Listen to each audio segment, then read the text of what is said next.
Firman Tuhan diambil dari Lukas pasal 20 ayat 27 sampai 40. Dengarlah firman Tuhan. Maka datanglah kepada Yesus beberapa orang Saduki yang tidak mengakui adanya kebangkitan. Mereka bertanya kepadanya, "Guru, Musa menuliskan perintah ini untuk kita. Jika seorang yang mempunyai saudara laki-laki mati sedang istrinya masih ada, tetapi ia tidak meninggalkan anak, saudaranya harus kawin dengan istrinya itu dan membangkitkan keturunan bagi saudaranya itu. Adalah 7 orang bersaudara. Yang pertama kawin dengan seorang perempuan, lalu mati dengan tidak meninggalkan anak.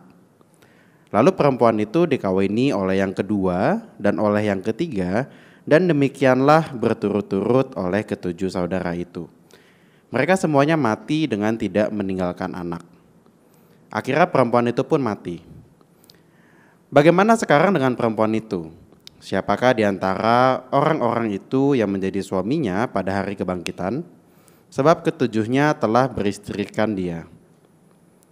Jawab Yesus kepada mereka, "Orang-orang dunia ini kawin dan dikawinkan.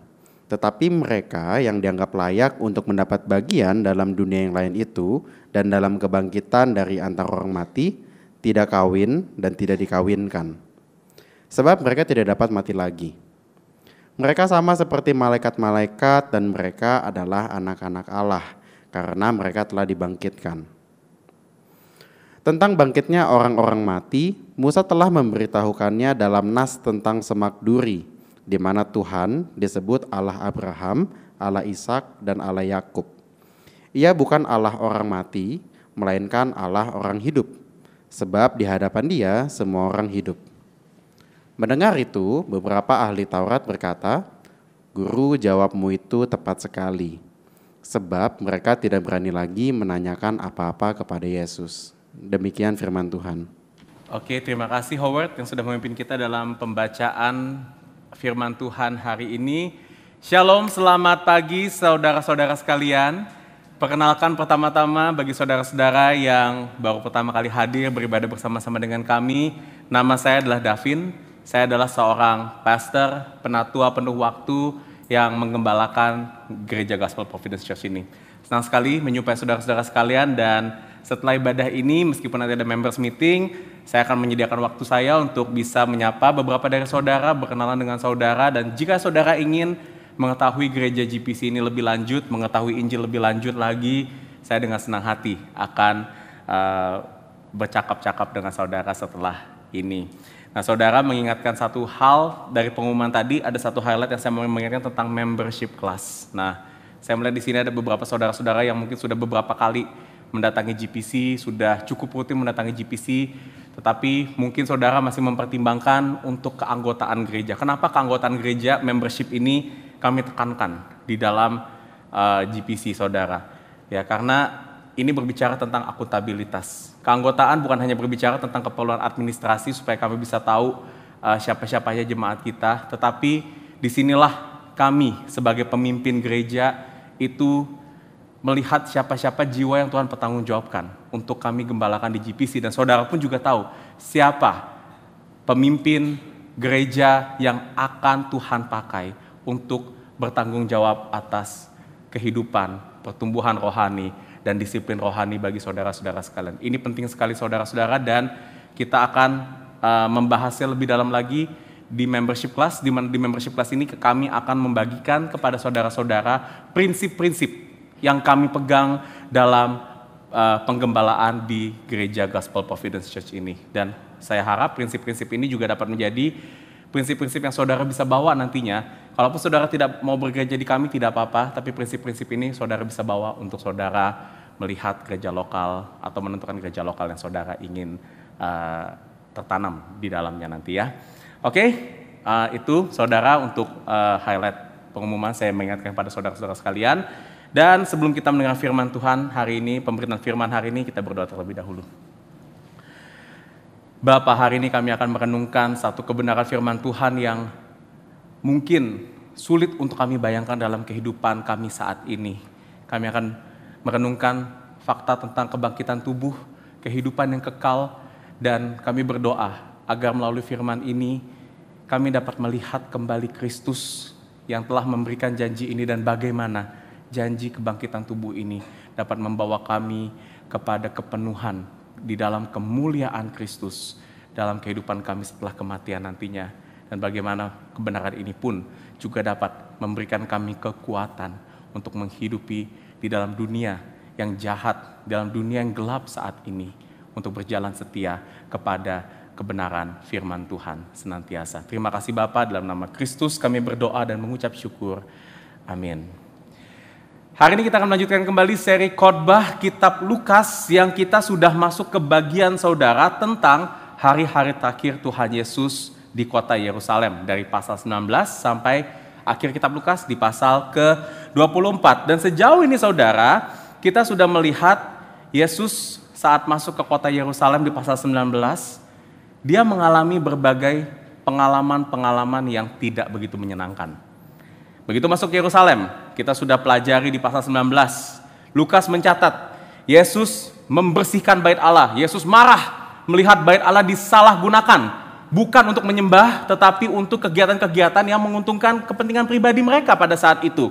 Dan kejadian Yesus membersihkan bait Allah ini memicu inisiatif dari para pemimpin agama Yahudi, orang Farisi, ahli Taurat, imam-imam kepala, dan hari ini kita akan melihat satu kelompok lagi yang bernama orang-orang Saduki yang memang pada dasarnya sudah membenci Yesus. Ini menjadi dasar bagi mereka untuk menjatuhkan Yesus lebih lagi. Dan kita sudah melihat saudara di sepanjang pasal 20 sampai perikop yang tadi sudah kita baca bersama-sama, upaya-upaya yang dilakukan oleh para lawan-lawan Yesus ini untuk menjatuhkan Yesus. Kita sudah lihat bagaimana Yesus dijatuhkan dari berbagai aspek. Misalnya di awal pasal 20 kita melihat Yesus coba dijatuhkan dengan menyerangnya secara personal. Mereka menanyakan tentang otoritas Yesus. Atas otoritas apa Yesus bisa mengajar, Yesus bisa sampai berani untuk membersihkan bait Allah pada saat itu. Dan Yesus berhasil menjawab serangan personal itu dengan memakai perumpamaan penggarap anggur yang juga kita sudah pelajari beberapa minggu yang lalu, yang menyatakan bahwa Yesus itu jelas punya otoritas karena dia anak Allah. Dia adalah Mesias yang dijanjikan Tuhan, dan dia adalah Mesias yang ironisnya ditolak oleh bangsanya sendiri. Mereka gagal serang Yesus secara personal, lalu minggu lalu kita lihat mereka serang Yesus dari sisi lain, yaitu dari sisi politik. Mengadu Yesus dengan pemerintah Romawi dengan pertanyaan tentang pajak yang lagi-lagi gagal untuk menjatuhkan Yesus. Mereka berharap di situ Yesus mau bilang kalau kita nggak boleh bayar pajak, anti pemerintah. Akhirnya Yesus bisa ditangkap dan diserahkan ke pemerintahan Romawi untuk dijatuhkan. Tetapi apa yang terjadi? Yesus punya argumen yang kuat, yaitu untuk kita sebagai orang percaya tunduk pada pemerintah yang Tuhan berikan, tetapi tidak kompromi, melainkan kita menaruh kesetiaan tertinggi kita kepada Tuhan yang benar. Minggu lalu kita sudah mempelajari itu. Personal gagal, secara politik gagal dijatuhkan. Hari ini kita akan melihat aspek ketiga, di mana lawan-lawan Yesus coba untuk menjatuhkan Yesus, dan hari ini Yesus mau coba dijatuhkan dari sisi teologi. Terutama ada satu kebenaran khusus yang diserang, yaitu kebenaran atau doktrin tentang kebangkitan tubuh yang tadi kita sudah pelajari bersama-sama. Dan dari sepanjang ibadah ini, dari liturgi kita juga sudah melihat perenungan ayat-ayat tentang kebangkitan tubuh, satu kebenaran yang banyak sekali diangkat di dalam seluruh bagian Alkitab, dan kebangkitan tubuh ini merupakan satu bagian dari Injil yang tidak dapat terpisahkan dari karya keselamatan yang sudah kita terima bersama-sama. Dan hari ini kita ngelihat dari Lukas 20 ayat 27 sampai 40, perikop yang tadi sudah kita baca bersama-sama, tentang bagaimana kita udah tahu pada akhirnya Yesus tidak bisa dijatuhkan lagi dengan serangan dari teologi ini. Tetapi yang saya ingin kita lihat bersama-sama, kita akan merenungkan apa pengaruhnya doktrin kebangkitan tubuh ini, kebenaran akan kebangkitan tubuh bagi kehidupan kita sekarang ini. Nah, saya akan membahas ini dalam 2 poin khotbah. Hari ini 2 aja poinnya saudara, ya. Dan poin khotbah ini saya rangkum sebagai ini. Ini sebenarnya satu kalimat yang saya pecah jadi 2 poin. Kebangkitan tubuh menyatakan, pertama, ada kehidupan kekal yang akan mempersatukan kita sepenuhnya dengan Kristus. Ya. Kebangkitan tubuh menyatakan ada kehidupan kekal yang akan mempersatukan kita sepenuhnya dengan Kristus. Kalau saudara membaca sebuah jurnal, sebuah paper, ini bisa dibilang adalah thesis statementnya saya. Ya, pernyataan tesisnya saya, dan hari ini kita akan memfokuskan firman hari ini kepada pernyataan di 2 poin ini. Mari kita sama-sama renungkan di poin yang pertama. Kebangkitan tubuh menyatakan ada hidup yang kekal. Dan di poin yang ini saya akan banyak membahas tentang background, membahas tentang teologinya saudara, jadi harap bersabar sedikit untuk mendengar semua background karena penting untuk kita lebih melihat kedalaman dari percakapan antara orang Saduki dan Yesus ini nanti. Dan saya harap ini dapat membawa kita semua background teologi ini kepada implikasi yang berbicara kepada hati kita secara khusus. Kita masuk ke poin yang pertama. Saudara, kita lihat di ayat 27. Ya, di situ Lukas secara spesifik menyatakan siapa lawan Yesus saat itu, yaitu adalah orang Saduki. Ini satu-satunya bagian di dalam kitab Lukas di mana Lukas mencatat tentang orang Saduki. Siapakah orang-orang Saduki ini, saudara? Nah, saudara, sama seperti ahli Taurat dan orang Farisi yang sudah sering kita temui sebelumnya di dalam kitab Lukas, orang-orang Saduki ini pun juga bisa dikatakan sebagai kaum bangsawan. Orang-orang yang secara ekonomi, secara finansial mereka tergolong kaya, ahli agama. Mungkin kalau zaman sekarang ini orang-orang Saduki ini tergolong the top 1%. Ya, mereka yang berada di 1% populasi yang tinggi. Akan tetapi saudara, orang Saduki ini di dalam sejarahnya itu terkenal dengan pandangan teologisnya yang unik dan berbeda dari orang-orang Yahudi pada umumnya, dan terutama berbeda dari orang-orang Farisi dan ahli Taurat. Karena orang Saduki ini tidak mengakui adanya kebangkitan. Seperti yang dituliskan Lukas di ayat 27. Mereka tidak percaya ada doktrin kebangkitan, doktrin bahwa ada kehidupan setelah kematian. Dan ini terjadi kenapa saudara? Karena orang-orang Saduki ini secara tradisi tidak memegang seluruh kitab di perjanjian lama seperti orang-orang Yahudi kebanyakan. Mereka hanya mengakui bahwa firman Tuhan itu 5 kitab pertama di perjanjian lama yang kita kenal sebagai kitab Musa atau bahasa lainnya kitab Taurat, kitab Torah, yaitu kitab Kejadian, Keluaran, Imamat, Bilangan, Ulangan. Itu saja. Jadi dari Yosua sampai Maleaki, orang-orang Saduki ini bilang itu bukan firman Tuhan, ya. Dan itulah kenapa mereka menolak kebenaran akan kebangkitan tubuh, karena mereka pikir pengajaran kebangkitan tubuh ini tidak ada di dalam 5 kitab Musa tersebut, di dalam kitab Kejadian sampai kitab Ulangan. Dan sebenarnya saudara, karena perbedaan pandangan ini, orang Saduki itu sebetulnya juga nggak disukai oleh banyak orang Yahudi, terutama oleh orang-orang Farisi dan ahli Taurat. Mereka sebenarnya tuh berkonflik juga saudara sebenarnya. Tetapi orang Saduki ini juga nggak suka sama Yesus seperti orang-orang Farisi dan ahli Taurat. Karena Yesus membawa pengajaran yang juga dapat membuat orang-orang Saduki ini tidak lagi populer. Nah, itu kenapa di Alkitab kita akan melihat orang Farisi dan orang Saduki itu kelihatannya berada di sisi yang sama-sama melawan Yesus. Padahal mereka sebenarnya berkonflik juga. Di sini saya bisa bilang karena mereka punya common enemy, Tuhan Yesus. Ya, ada perkataan yang bilang the enemy of my enemy is my friend. Musuh dari musuhku adalah temanku. Nah, karena orang Saduki ini saudara tidak mengakui kebangkitan, disinilah waktunya dia menyerang Yesus untuk membuktikan bahwa doktrin kebangkitan tubuh itu adalah doktrin yang absurd, doktrin yang tidak benar. Gimana caranya mereka menyerang Yesus tentang kebangkitan ini? Mereka pakai satu studi kasus. Dan studi kasus ini menyangkut kepada apa yang di dalam hukum Musa dikatakan sebagai pernikahan levirate, atau bahasa Indonesianya saya bisa katakan pernikahan ipar. Saudara bisa melihat hukum ini di Ulangan pasal 25 ayat 5 sampai 10. Dan apa maksud dari pernikahan levirate ini? Saya akan jelaskan secara sederhana kepada kita semuanya, ya. Jadi begini, dalam perintah Tuhan, ya, hukum Musa tentang pernikahan dikatakan begini, bila seorang istri ditinggal mati oleh suaminya, dan istri itu nggak punya anak laki-laki, maka adik laki-laki dari suaminya atau iparnya dia itu harus menikahi istri kakaknya tersebut. Wajib, saudara. Dan kenapa itu wajib? Kenapa Tuhan kasih perintah ini kepada bangsa Israel? Supaya wanita yang ditinggal mati suaminya, si istri tersebut, itu bisa melanjutkan keturunan dan bisa melanjutkan warisan keluarga bagi dirinya. Dia bisa melanjutkan nama keluarga. Dan ini tujuannya agar sang istri dapat melanjutkan kelangsungan hidupnya.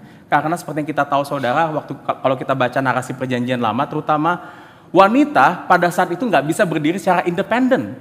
Wanita harus menggantungkan dirinya pada sosok pria di dalam keluarga. Apakah itu kepada ayahnya, kepada suaminya, atau kepada anaknya.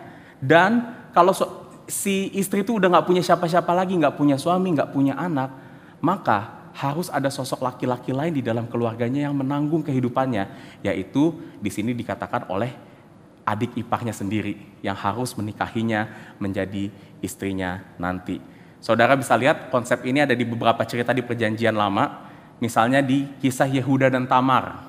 Di Kejadian 38, di mana kita tahu anak dari Yehuda itu meninggal dan meninggalkan istrinya Tamar, dan akhirnya Tamar menikah lagi dengan anak keduanya dari Yehuda, sampai akhirnya Tamar ini menikah dengan Yehuda sendiri, yang merupakan satu keberdosaan di situ.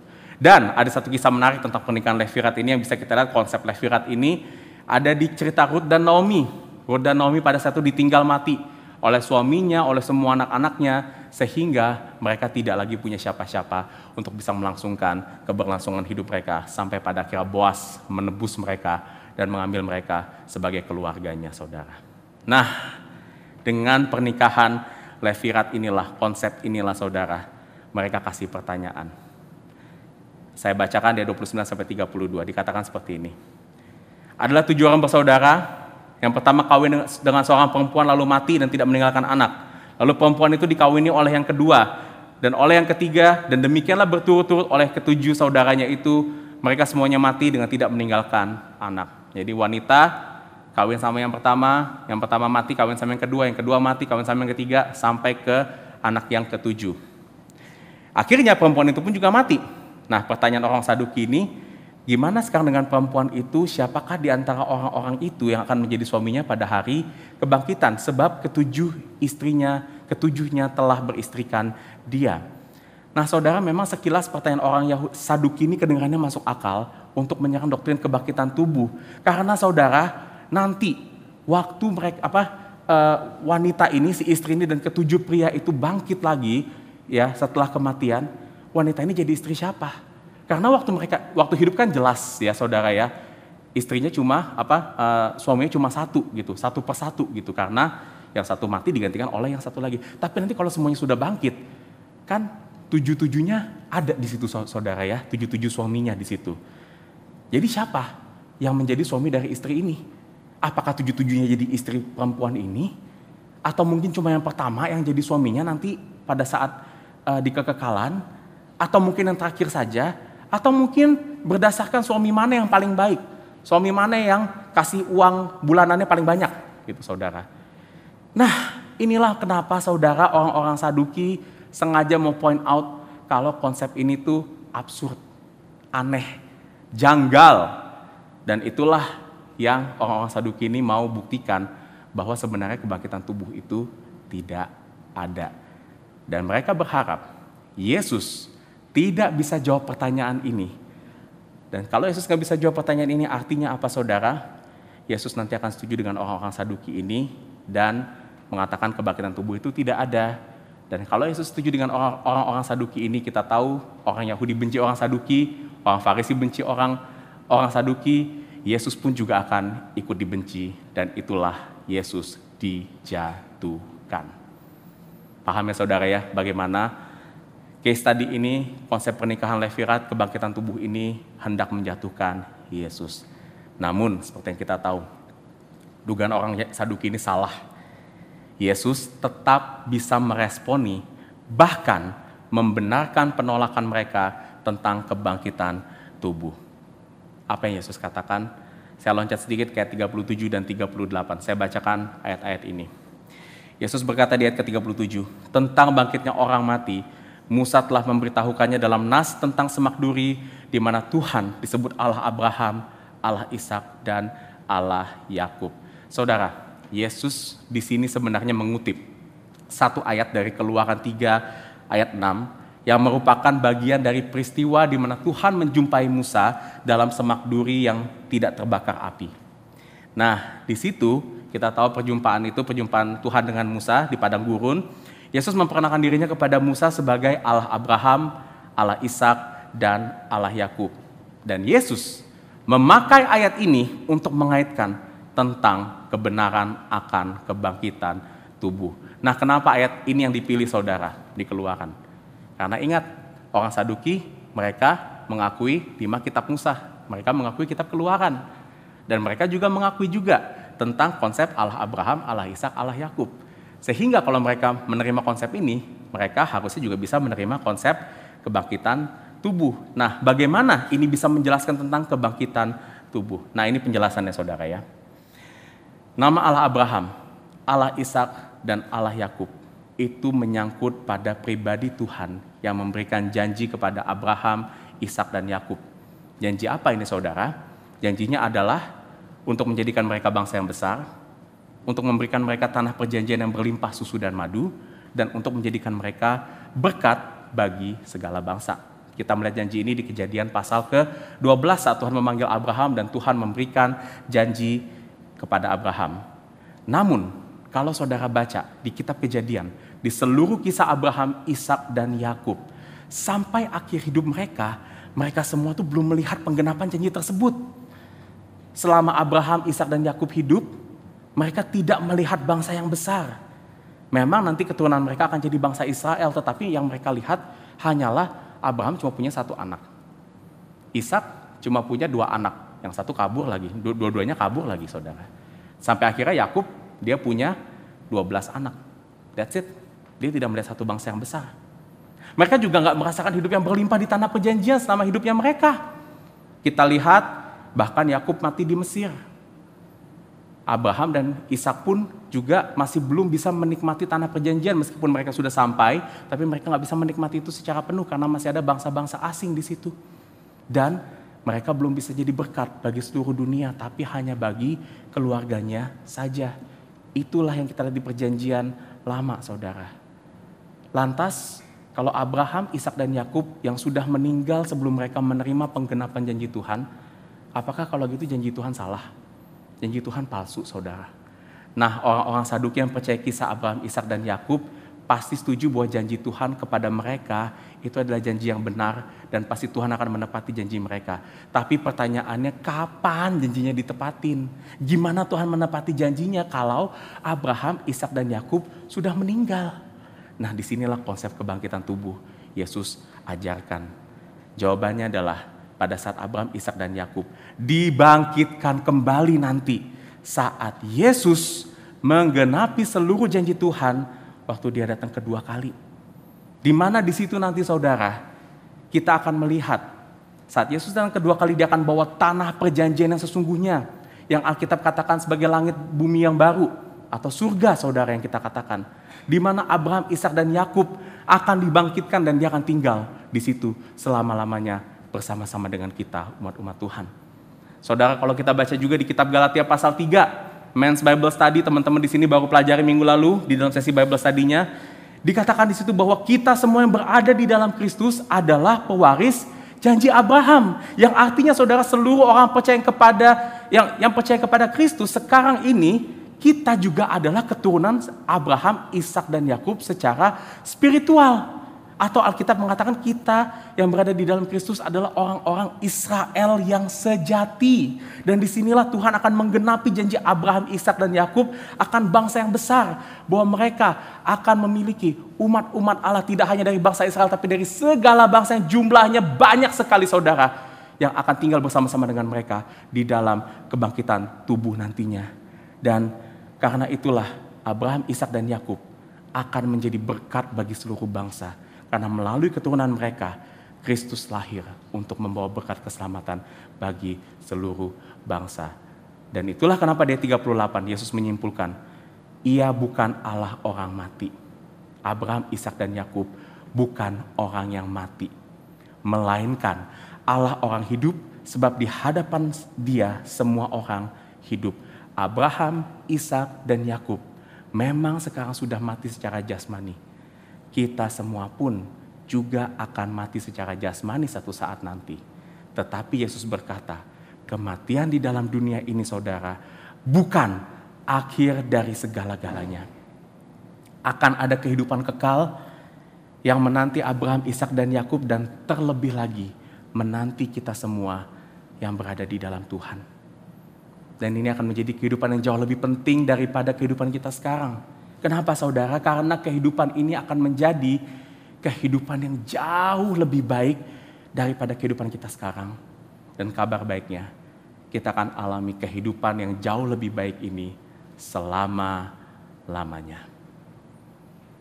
Oke, sampai sini saya menjelaskan background, teologi, konsep perjanjian lama dari kebangkitan tubuh. Hopefully saudara bisa menangkapnya dengan baik.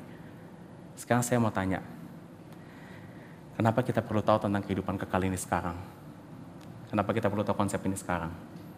Kan ini masih lama ya, saudara, ya, kehidupan kekal.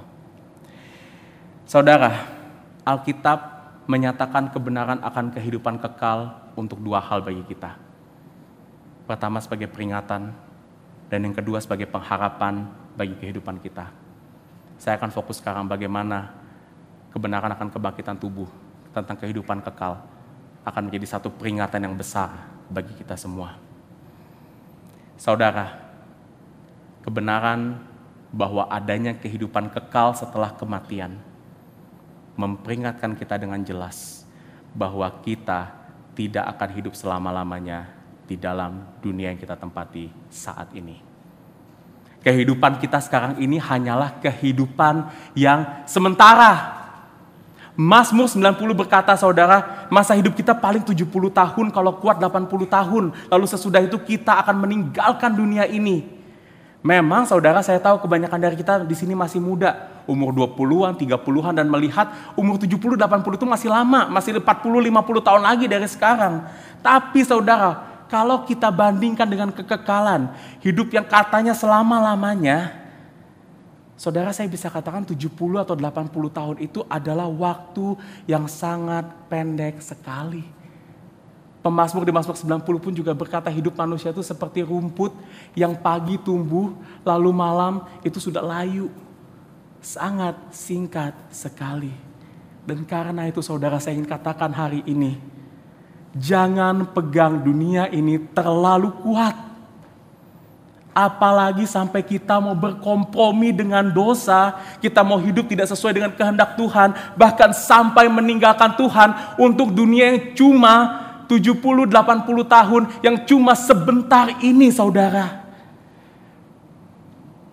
Yes, tapi kita berpikir betul, kalau kita nggak kompromi kadang, kalau kita nggak pegang dunia ini, mungkin kita akan merasa nggak nyaman dalam dunia ini.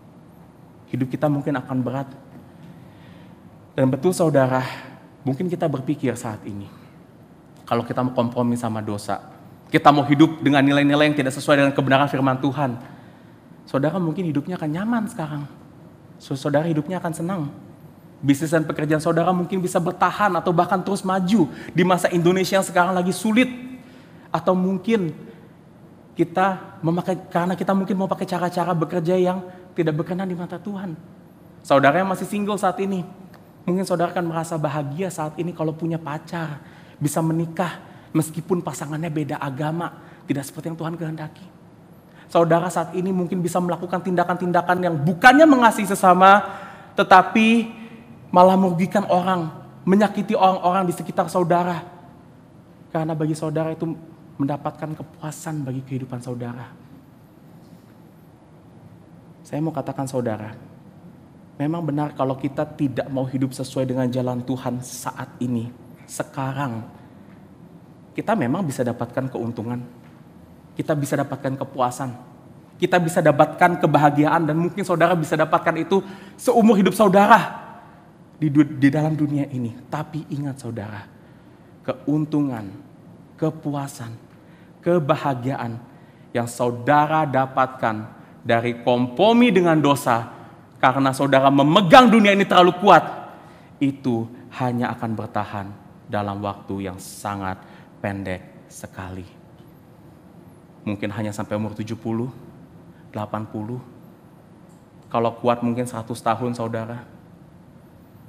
Dan saat Tuhan memanggil hidup saudara dari dunia ini, saudara tidak hanya akan kehilangan semua yang saudara sudah raih sekarang, tapi saudara juga akan kehilangan kehidupan kekal yang akan memberikan keuntungan, kebahagiaan, dan kepuasan selama-lamanya di surga kelak. Jadi saudara, sekarang saya mau tanya, saya mau tantang saudara sekarang. Kalau saudara masih mau coba kompromi dengan dosa, saudara masih mau berkompromi dengan firman Tuhan, coba tanyakan satu hal dalam hati kita. Tanyakan bukan apa yang akan saya dapatkan kalau saya kompromi dengan dosa, tapi tanyakan ini, apa yang akan hilang dari hidup saya dan saudara kalau kita kompromi dengan dosa. Dan kalau saudara sadar dosa dapat membuat kita kehilangan kehidupan kekal, kehidupan yang jauh lebih baik nanti. Pertanyaan berikutnya saya ingin tanyakan, apakah worth it hidup dalam dosa saudara? Yesus pernah berkata, barang siapa berusaha memelihara nyawanya, ia akan kehilangan nyawanya. Dan barang siapa kehilangan nyawanya, ia akan menyelamatkannya. Mana yang saudara mau pilih? Ikut Tuhan atau ikut dosa? Gak bisa dua-duanya saudara. Jelas Tuhan bilang apa? Kita gak bisa menyembah Tuhan dan dunia di waktu yang sama. Gak bisa menyembah dua Tuhan di waktu yang sama. Dan silakan saudara tentukan pilihan saudara sendiri. Dan saudara, setelah mendengar semua peringatan ini, peringatan akan kehidupan yang kekal, apa yang kita rasakan dalam hati kita sekarang? Saudara, pada saat saya merenungkan bagian ini, jujur, awalnya di hati saya ada takut, ada rasa berat, ada pesimis. Mungkin gak sih saya bisa hidup benar-benar setia, gak kompromi dengan dosa yang terus akan menarik kita dalam kehidupan ini. Dan saya harus akui saudara, janji kehidupan kekal memang akan menjadi doktrin yang efektif untuk memperingatkan kita akan kesementaraan hidup ini. Tetapi seringkali saudara, kita tetap gak kuat untuk tetap menjalankan kehidupan kita sekarang. Kalau kita mau tetap setia dan kita tetap gak kompromi dengan dosa. I get it, it's hard.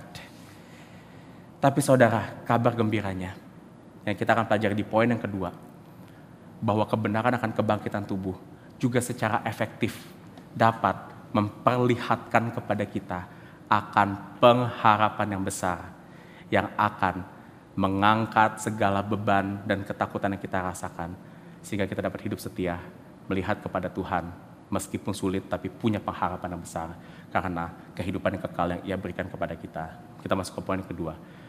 Kebangkitan tubuh menyatakan ada kehidupan kekal yang akan mempersatukan kita sepenuhnya dengan Kristus. Poin yang kedua. Saudara, saya mau nanya, kehidupan kekal itu seperti apa sih nanti kelihatannya? Ada yang tahu? Ada yang punya bayangan? Apakah nanti di kehidupan yang kekal kita akan punya rumah yang besar? Apakah nanti di kehidupan yang kekal ada yang bilang kita bakal makan buah durian tiap hari? Buah durian itu buah surga katanya. Apakah nanti di kehidupan yang kekal jalanannya dari emas, dari permata, batu-batu berharga gitu saudara. Nah saudara, seringkali waktu kita berpikir tentang kehidupan kekal dan kita membayangkan kehidupan seperti apa sih yang akan kita masuki nanti, kita seringkali merasionalisasi kehidupan kekal itu dengan apa yang kita alami di dalam dunia ini. Dan kita pikir kehidupan kekal itu nantinya akan berjalan seperti kehidupan kita sekarang di dalam dunia ini. Dan inilah yang terjadi kepada orang-orang Saduki waktu mereka mempertanyakan Yesus tentang pernikahan Levirat. Mereka pikir pernikahan itu nanti di surga akan seperti pernikahan dalam dunia. Makanya mereka mencoba merasionalisasi bagaimana nanti sang istri itu menikah dengan ketujuh suami di surga kelak gitu. Nah, karena mereka nggak bisa make sense of it, akhirnya mereka menolak pandangan itu. Dan seringkali saudara, yang terjadi sama kita, waktu kita merasionalisasi tentang surga, tentang kehidupan kekal, yang terjadi adalah apa saudara? Kita cenderung skeptis, atau kita cenderung berharap yang salah tentang surga. Bahkan kalau teman-teman mungkin pernah dengar, saudara-saudara pernah dengar, ada tanggapan, hey, nanti kalau kamu mau punya rumah yang besar di surga, sekarang harus baik-baik, hidup yang benar, ke gereja yang rajin. Kalau enggak nanti di surga, rumah kamu kecil. Pernah dengar tanggapan seperti itu saudara? Atau mungkin ada yang pernah bilang, nanti di surga kita pakai tubuh yang seperti apa? Apakah nanti badan kita waktu di surga itu badannya waktu kita umur 20-an, karena itu badan yang paling prima dalam kehidupan manusia. Atau badan kita yang baru, nanti saya bakal punya badan six pack di surga. Mungkin seperti itu saudara. Nah, tanggapan-tanggapan ini terjadi karena seringkali kita pakai rasionalisasi kita tentang surga melalui kehidupan yang kita miliki sekarang. Nah, apa yang Tuhan nyatakan tentang surga bagi kita semua, dan kenapa ini akan menjadi pengharapan yang besar bagi kita. Kita melihat di ayat ke-34 dan 36, mundur sedikit saudara. Dan ini menjadi apa yang menjadi respon Yesus terhadap pernikahan Levirat yang ditanyakan oleh orang-orang Saduki di situ. Katanya di situ, jawab Yesus kepada mereka, orang-orang dunia ini kawin dan dikawinkan, tetapi mereka yang dianggap layak untuk mendapat bagian dalam dunia yang lain itu, dan dalam kebangkitan dari antara orang mati, tidak kawin dan tidak dikawinkan. Nah saudara, ini menarik. Yesus mau bilang, di surga tidak ada lagi kawin dan dikawinkan seperti yang ada di dalam dunia ini. Kita nggak bisa merasionalisasinya dengan konsep perkawinan di dalam dunia ini untuk hal yang ada di surga nanti.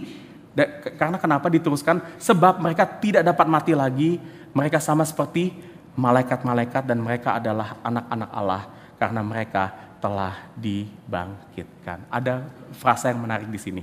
Kenapa tidak ada perkawinan lagi? Karena Yesus bilang, kita nanti di surga, saat kita dalam kehidupan yang kekal, akan sama seperti malaikat-malaikat. Saudara, ini bukan berarti nanti kalau di surga, kita semua jadi malaikat, kita punya sayap, saudara bisa terbang. Ya, bukan itu saudara maksudnya.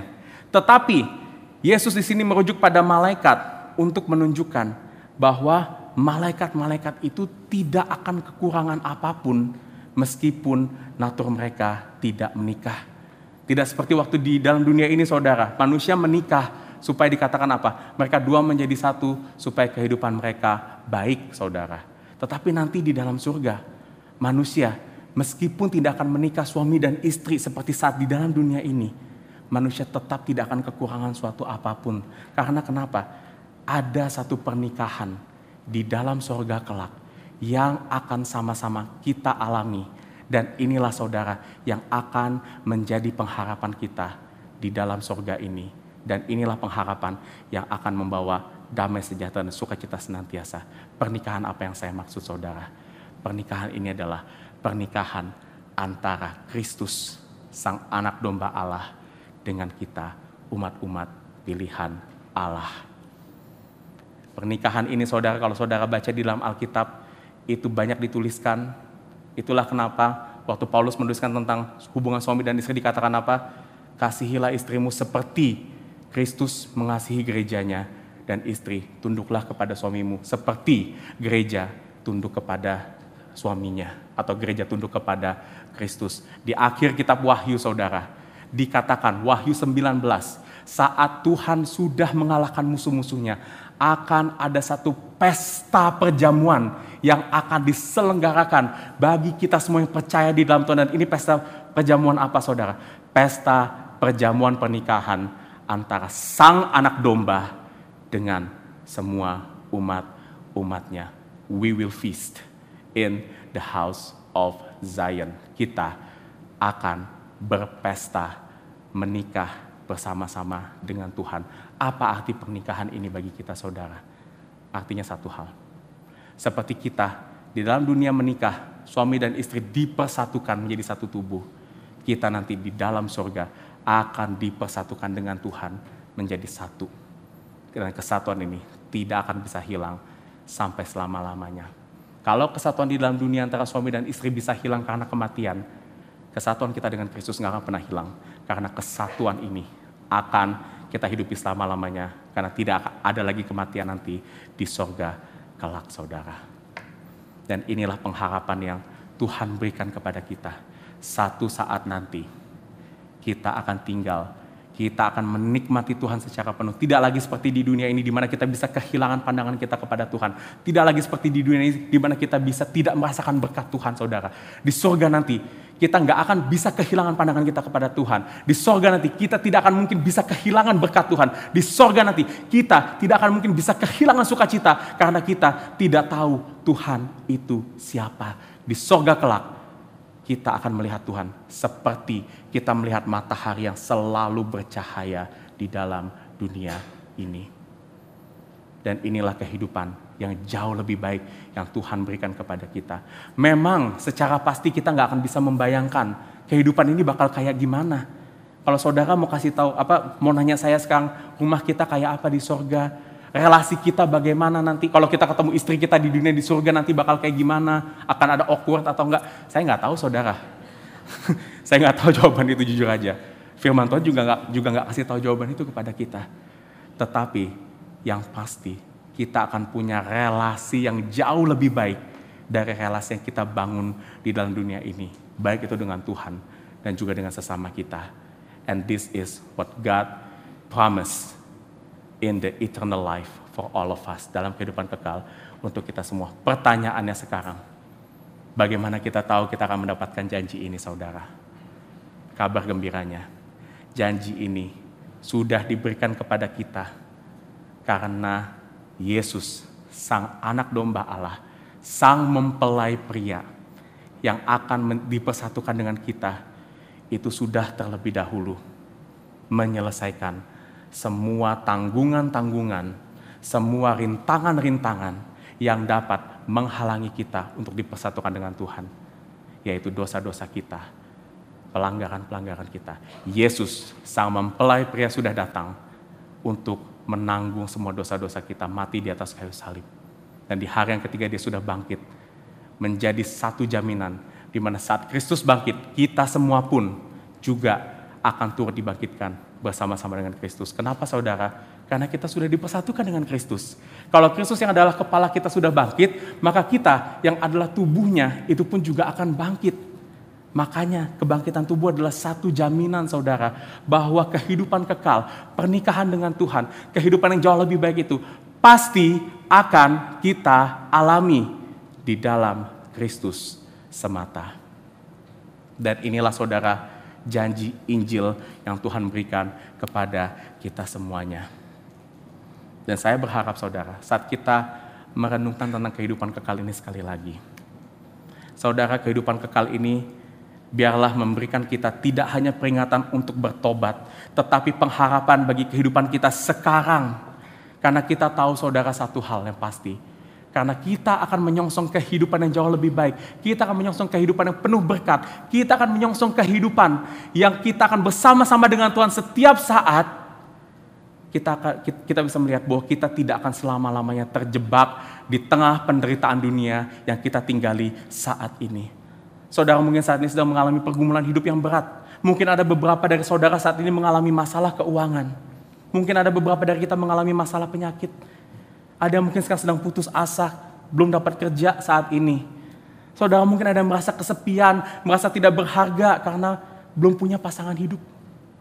Atau mungkin ada yang merasa khawatir, takut akan masa depan saudara di tengah-tengah situasi negara kita yang tidak menentu saat ini, saudara.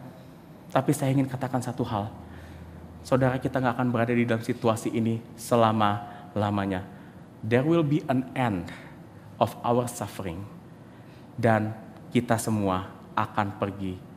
We are going to a much better place di sorga, di mana tidak akan ada lagi penyakit, tidak akan lagi ada masalah finansial di sana, tidak lagi ada ketakutan, tidak lagi ada kesepian, karena di sana kita akan berpesta dengan Kristus di dalam sukacita yang penuh. We will feast in the house of Zion.